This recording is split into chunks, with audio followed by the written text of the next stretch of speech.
Hello नमस्कार, कैसे हैं आप। मैं हूं सूरज वर्मा। स्वागत करता हूं आप सभी का अपने YouTube चैनल इंग्लिश यूनिवर्स में। दोस्तों और साथियों, मेरे प्यारे बच्चों, आज एक बहुत ही इंपॉर्टेंट टॉपिक लेकर के आपके पास आया हूं।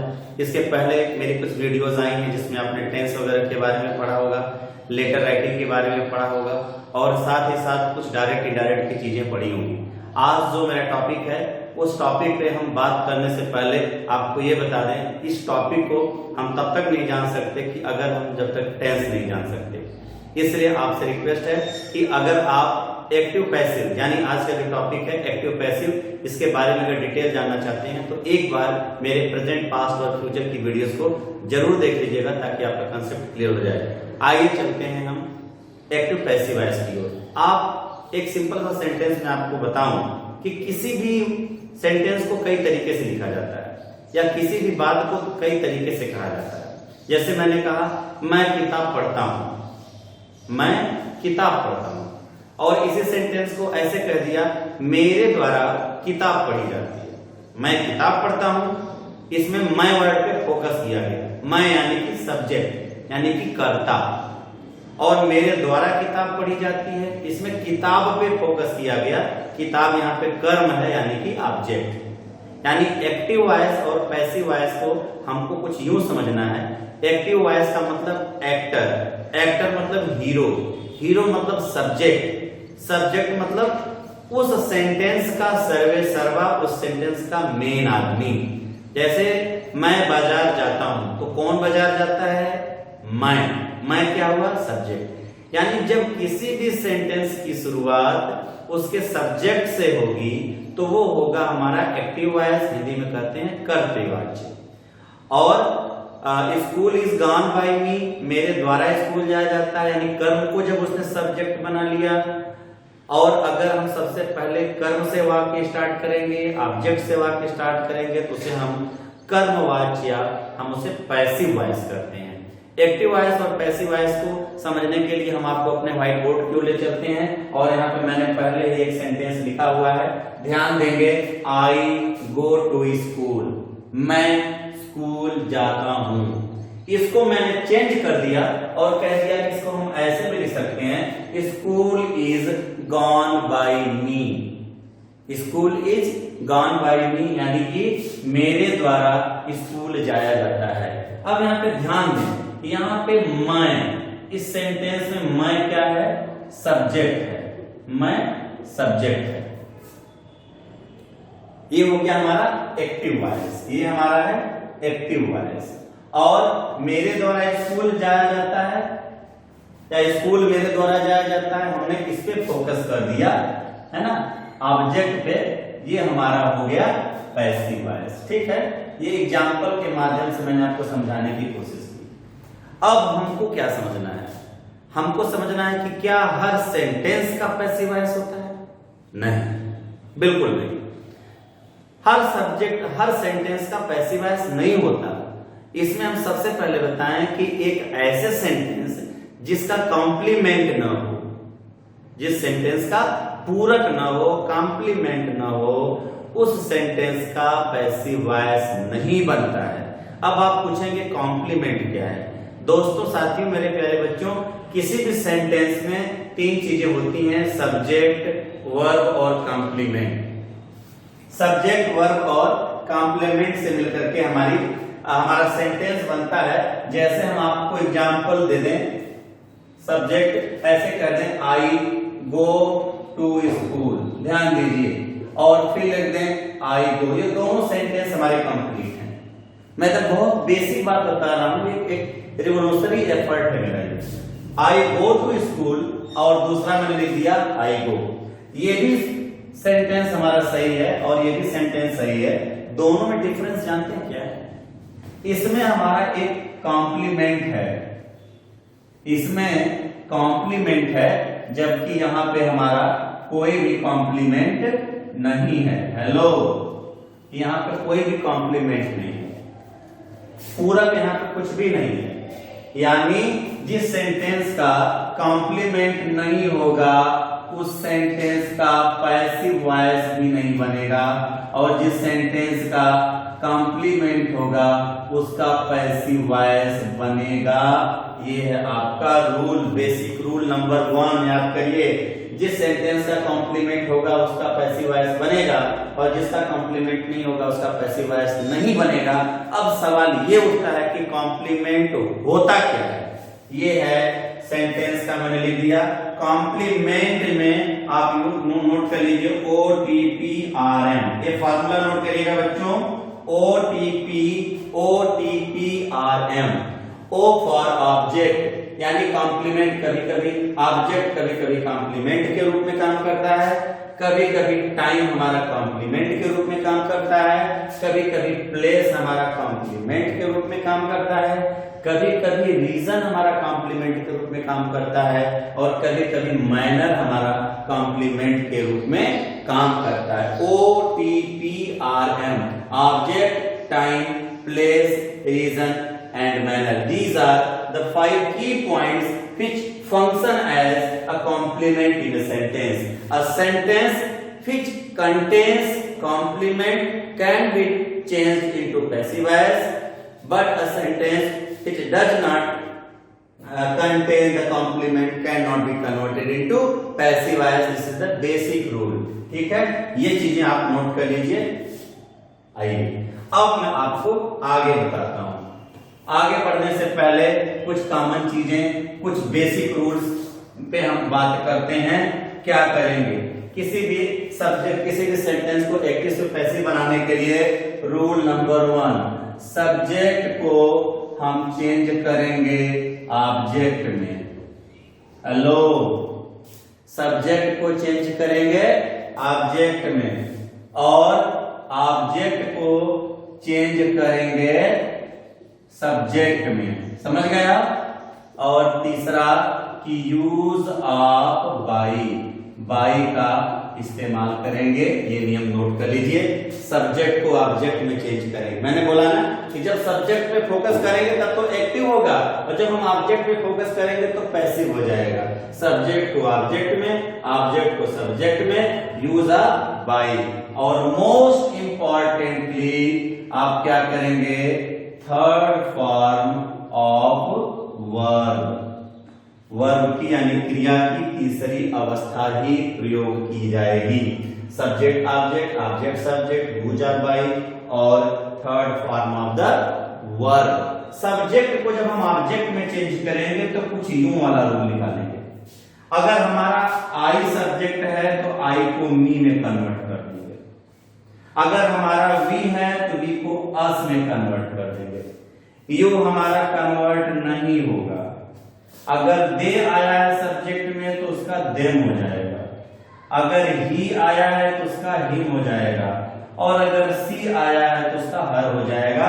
इसे आप नोट कर लीजिए। किसी भी सब्जेक्ट को हम ऑब्जेक्ट में चेंज करेंगे तो कैसे। आइए आगे, ये रूल आपने नोट कर लिया। आइए हम बताते हैं आपको।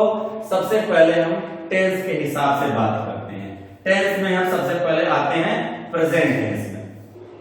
पहले तो आप समझिए प्रेजेंट टेंस। प्रेजेंट टेंस में हम कैसे चेंज करते हैं। प्रेजेंट टेंस में हम सबसे पहले लेते हैं इंडेफिनिट का। इंडेफिनिट का रूल क्या है। इंडेफिनिट का रूल ये है बच्चों कि इसमें जो वर्ब है हेल्पिंग वर्ब, उसमें आप इज, एम, आर का प्रयोग करेंगे। मैंने बोला ना बाई का यूज होगा, क्रिया की तीसरी अवस्था लगेगी, लेकिन helping verb is, am, are होगा और सब्जेक्ट ऑब्जेक्ट में और ऑब्जेक्ट सब्जेक्ट में तो चेंज होगा ही यार। ठीक है, लिख दीजिए राम गोज टू स्कूल। अगर हम इसे कहते हैं राम गोज, ये स्कूल नहीं आता, राम गोज, क्या इसका चेंज होता? हेलो, नहीं चेंज होता। क्यों? क्योंकि इसका कोई कॉम्प्लीमेंट ही नहीं है यार, OTPRM नहीं है। यानी अब ये है हमारा सब्जेक्ट। राम क्या है? सब्जेक्ट। और यहाँ पे ऑब्जेक्ट क्या है? स्कूल। मैंने रूल क्या बताया कि ऑब्जेक्ट को सब्जेक्ट में लाइए। ऑब्जेक्ट को कहां लाएंगे? सब्जेक्ट में। क्या हो जाएगा? स्कूल। स्कूल हुआ। और सब्जेक्ट को ले जाइए ऑब्जेक्ट में, यानी सबसे लास्ट में। स्कूल और राम लिख दिया आपने, ठीक है। अब इसके तुरंत बाद आपको लगाना होगा हेल्पिंग वर्ब। क्या लगेगा भाई? प्रेजेंट टेंस में इज लगेगा, स्कूल इज। उसके बाद क्या लगेगा? तीसरी अवस्था लगेगी क्या? गो। गो का तीसरी अवस्था गॉन, और इसके तुरंत बाद बाई। ये हो गया आपका school is gone by Ram. Subject को ऑब्जेक्ट में, ऑब्जेक्ट को सब्जेक्ट में चेंज किया आपने, इज का यूज किया, क्रिया की तीसरी अवस्था लगाया, उसके बाद बाई का यूज किया और आपने लिख दिया राम। आप इसे नोट कर लीजिए। समझ में आ गया? आ गया। ये हो गया प्रेजेंट इंडेफिनिट टेंस। अगर आपका नेगेटिव भी रहेगा, स्कूल राम, अगर यहाँ पे लिख देते हैं हम कि Ram does not go to school, तो ये भी वही हो जाता। क्या हो जाता भाई? School is not gone by Ram. कोई कंफ्यूजन नहीं होना चाहिए आपको। प्रेजेंट इंडेफिनिट कंप्लीट हो गया, ठीक है। आगे आते हैं, नोट कर लीजिए। कुछ ऐसे रूल्स हैं जो आपको समझने होंगे। क्या? अब इसमें एक स्ट्रिक्ट स्टार लगा लीजिए, कुछ पॉइंट बता रहा हूं रूल का। क्या है बच्चों? कि जितने भी परफेक्ट कॉन्टिन्यूअस हैं, हेलो, जितने भी परफेक्ट कॉन्टिन्यूअस हैं, इनका पैसिव वॉइस नहीं बनता है। हेलो, जितने भी परफेक्ट कॉन्टिन्यूअस हैं उनका पैसिव वॉइस नहीं बनता, चाहे प्रेजेंट, पास्ट और फ्यूचर का क्यों ना हो। और साथ ही साथ फ्यूचर कॉन्टिन्यूअस का भी पैसिव वॉइस नहीं बनता है। नियम नोट करिए, परफेक्ट कॉन्टिन्यूअस का पैसिव वॉइस नहीं बनेगा, यानी 4 इधर से गए और एक ये गया 5, टोटल 12 होते हैं, 5 गए, उनमें से 7 को ही आपको सीखना है। बहुत इजी है। हेलो, फोकस करिए। प्रेजेंट इंडेफिनिट हो गया। अब हम बात करते हैं प्रेजेंट कॉन्टिन्यूअस की। प्रेजेंट कॉन्टिन्यूअस टेंस आपको याद ही होगा। एग्जाम्पल लिखते हैं, Simran is singing, Simran is singing a song. अब यहां पे लिखिए रूल। रूल क्या लिखेंगे पता है? इसमें हेल्पिंग वर्ब के साथ बीइंग का प्रयोग किया जाएगा, BEING। ये आपका रूल है। हेल्पिंग वर्ब प्लस बीइंग का इस्तेमाल किया जाएगा। और हेल्पिंग वर्ब क्या होगी? Is, am, are. मतलब इज बीइंग, एम बीइंग और आर बीइंग का यूज किया जाएगा। समझ में आ रहा है? और बाकी नियम, सब्जेक्ट को ऑब्जेक्ट में, ऑब्जेक्ट को सब्जेक्ट में, बाई का यूज, वर्ब का थर्ड फॉर्म जो बोला था वो तो अलग चीज है। अब यहां पे बदलिए, अब यहां से ऑब्जेक्ट को सब्जेक्ट में बदलिए, लिखेंगे अ सॉन्ग, हो गया। अब ये सिंगुलर हो गया, इज लगाइए, और इसके तुरंत बाद क्या लगेगा भाई? Being. A song is being, a sing, sang, sung। Third form क्या होगा? संग। उसके बाद बाई। सिमरन, भाई सिमरन को तो सिमरन लिखेंगे ना, उठा के यहां रख देंगे, अपने आप ऑब्जेक्ट हो जाएगा। A song is being sung by Simran, ठीक है।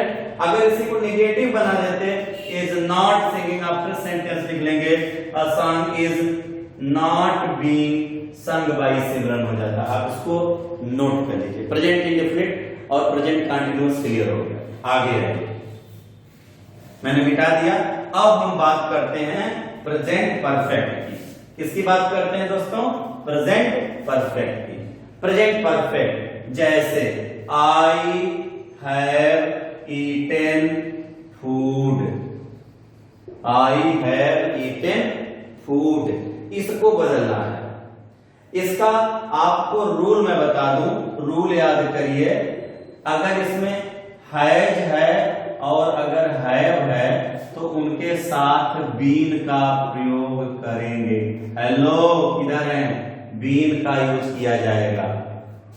क्या होगा? जैसे हैज है तो हैज बीन हो जाएगा, हैव है तो हैव बीन हो जाएगा। बाकी सब्जेक्ट को ऑब्जेक्ट में, ऑब्जेक्ट को सब्जेक्ट में, वर्ब का थर्ड फॉर्म और बाई का इस्तेमाल तो होगा ही होगा। ये तीन चीजें तो नोट कर लीजिए। अब यहां से चेंज करिए, फूड है ना, सिंगुलर है तो हैज, और इसके साथ क्या लगा भाई, been, food has been.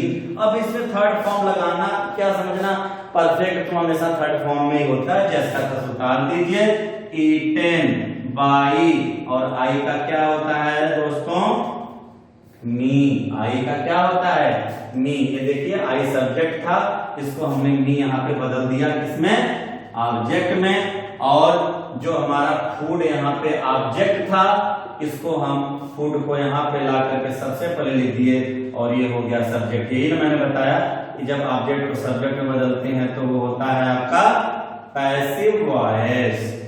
Clear हो गया, हेलो क्लियर। प्रेजेंट का इंडेफिनिट हो गया, प्रेजेंट का कंटिन्यूअस हो गया, प्रेजेंट का परफेक्ट हो गया। परफेक्ट कंटिन्यूअस बदलता नहीं है। अब आते हैं, नोट कर लीजिए, अब हम आते हैं पास्ट टेंस में। अब आते हैं पास्ट टेंस में। आइए, पास्ट टेंस में सबसे पहले हम यूज करते हैं इंडेफिनिट का, INDEFINIT। इंडेफिनिट का सबसे पहले मैं यूज बताता हूं। जैसे मैंने लिख दिया, रिया वेंट टू मार्केट। आपको पता है ना, पास्ट इंडेफिनिट टेंस में वर्ब की सेकंड फॉर्म यूज होती है। ज्यादा जानने के लिए आप मेरे पास्ट टेंस पे एक बकायदा वीडियो है 27 मिनट की, उसको देख सकते हैं। रिया वेंट टू मार्केट। अब मार्केट को पहले लाइए, मार्केट, और रिया को सबसे बाद में जाइए, और उसके इसके ठीक पहले बाई लगाइए। ये तो नियम मैंने बताया था, ठीक।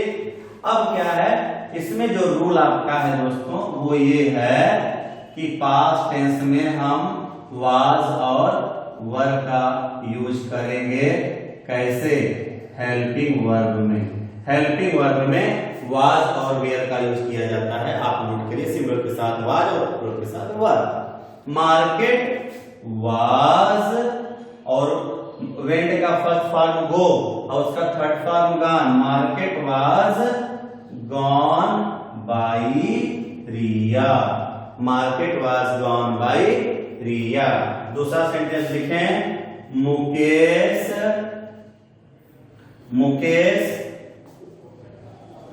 sang a song।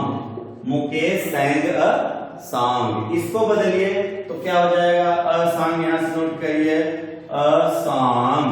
इसके साथ लगेगा क्या दोस्तों, वाज, क्योंकि सिंगुलर है। मैंने बोला कि इसमें हेल्पिंग वर्ब वाज और वेयर लगेगा। a song वाज, और थर्ड फॉर्म संग हो जाएगा, और इसके तुरंत बाद बाई का यूज होगा, और फिर यहाँ पे आ जाएंगे ये Mukesh. A song was sung by Mukesh. ये हुआ आपका पास्ट इंडेफिनिट टेंस, नोट कर लीजिए। अब हम आते हैं पास्ट के कॉन्टिन्यूअस पे, CONTINUOUS। पास्ट का कॉन्टिन्यूअस हो गया। पास्ट का कॉन्टिन्यूअस अगर हमारा आता है तो हम कैसे लिखेंगे, जैसे लिख दें हम, Aditya was reading a book। Aditya was reading a book। इसको हम कैसे बनाएंगे, ध्यान दीजिए। इसमें कुछ करना नहीं है, जो आपकी हेल्पिंग वर्ब है was और वर, उसमें बस आपको बीइंग जोड़ देना है। उसमें आपको बीइंग जोड़ देना है और कुछ नहीं करना है। मैंने बोला ना, बीइंग जोड़ देना। जैसे हमने प्रेजेंट कंटिन्यूअस बताया था तो उसमें भी ऐसे किया था। अब यहां से उठाइए, हो जाएगा बुक, सिंगुलर है तो हो जाएगा वाज बीइंग, और रीड का ये तीनों फॉर्म रीड ही होता है, बस उसको लास्ट में रेड पढ़ते हैं। Red by Aditya. हेलो, समझ में आया। A book was being red by Aditya. Clear, note कर लीजिए। एक एक एग्जाम्पल मैं आपको बताऊंगा, आप समझ जाएंगे। अगर नॉट लगा दें फिर सेंटेंस लिख लेंगे आप, Aditya was not reading a book was not, a book was not being read by Aditya. ठीक है, आगे देखिए। अच्छा, हम इसी में आपको कुछ और बताएंगे। पास्ट कंटिन्यूअस हो गया, पास्ट इंडेफिनिट पे आइए आप। पास्ट इंडेफिनिट, पास्ट इंडेफिनिट जैसे हमने लिख दिया राम, नहीं पास्ट इंडेफिनिट मैंने आपको बता ही दिया, सॉरी माफ कीजिएगा। पास्ट परफेक्ट पे आइए, पास्ट परफेक्ट। पास्ट परफेक्ट जैसे आई have done my work, I have done my work, ये हो गया हमारा पास्ट परफेक्ट, वर्क की थर्ड फॉर्म। इसको बदलना है तो फिर लाइए माई वर्क और आई का मी, उसके पहले बाई, इतना तो नियम आपको पहले से पता है। अब करना क्या है, ये हैव है, परफेक्ट में क्या होगा, हैज और हैव आएगा, बस इसी में आपको बीन चिपका देना है। I have done my work हो जाएगा my work have been done by me, my work have been done by me. Clear?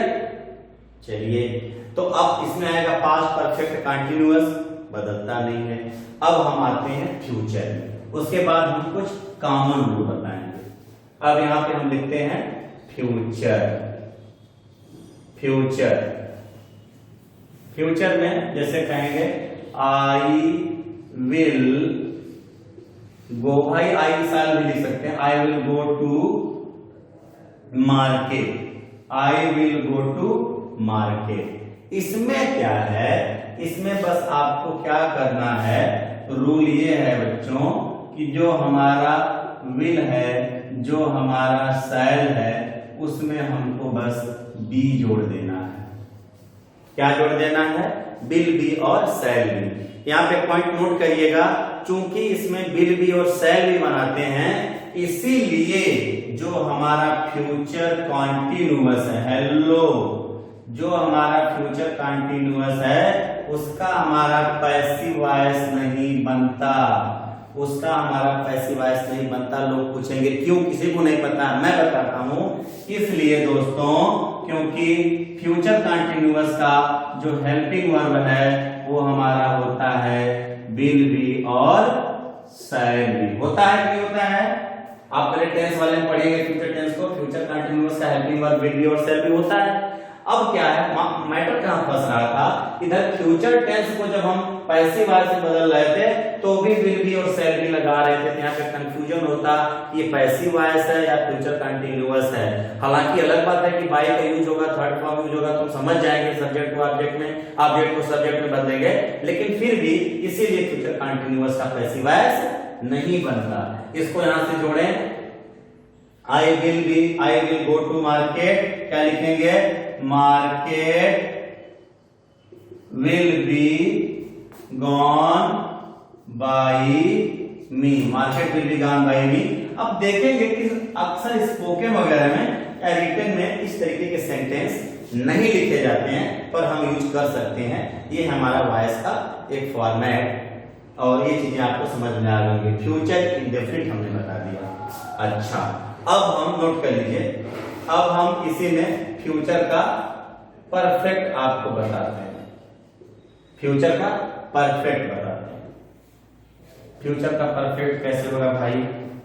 Simple सी बात है, विल हैव और शैल हैव लिखेंगे। Mukesh, Mukesh will have eaten food, Mukesh will have eaten food. अब इसको आप बदलेंगे तो क्या करेंगे? चलिए, फूड को पहले लाइए, फूड को पहले लाइए और बाई मुकेश करिए। मैं आपको इजीली बता रहा हूं, बाई मुकेश फूड। अब इसमें क्या है, जो आपकी हेल्पिंग वर्ब है ना, विल हैव, क्या हेल्पिंग वर्ब, विल हैव और शैल हैव, इन दोनों के साथ आपको बीन का इस्तेमाल करना है। किसका? बीन का। फूड यहां पे क्या हो जाएगा, विल हैव बीन, अब ईटेन नहीं होगा, food will have been eaten by Mukesh. Any doubt? Note कर लीजिए, food will have been eaten by Mukesh. ये हो गया फ्यूचर का इंडेफिनिट, फ्यूचर का परफेक्ट। बाकी आपका फ्यूचर का कंटीन्यूअस बदलता नहीं है और फ्यूचर परफेक्ट कंटीन्यूअस किसी का नहीं बदलता है। इस तरीके से टेंस पे आधारित ये चीजें कंप्लीट हुई।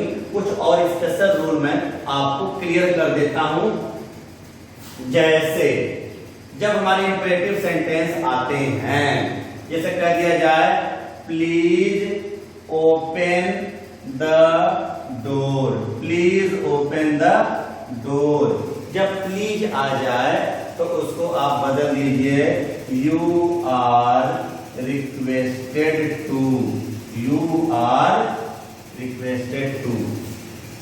समझ रहे हैं? क्या करेंगे आप? लिख देंगे you are requested to open the door, you are requested to open the door. ठीक है, कोई दिक्कत? अब जैसे आ गया डू इट, यहां पे ऑर्डर दिया जा रहा है, चेंज कर देंगे you are ordered, you are ordered to do it, you are ordered to do it. Any problem? ठीक है।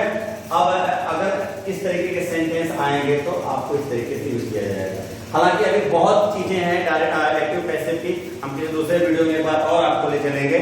इसी के साथ मेरा इस पे वीडियो कंप्लीट होता है। उम्मीद है कि आपको पसंद आया होगा। जो भी कमेंट हो आप हमको इनबॉक्स में कीजिए। जय हिंद।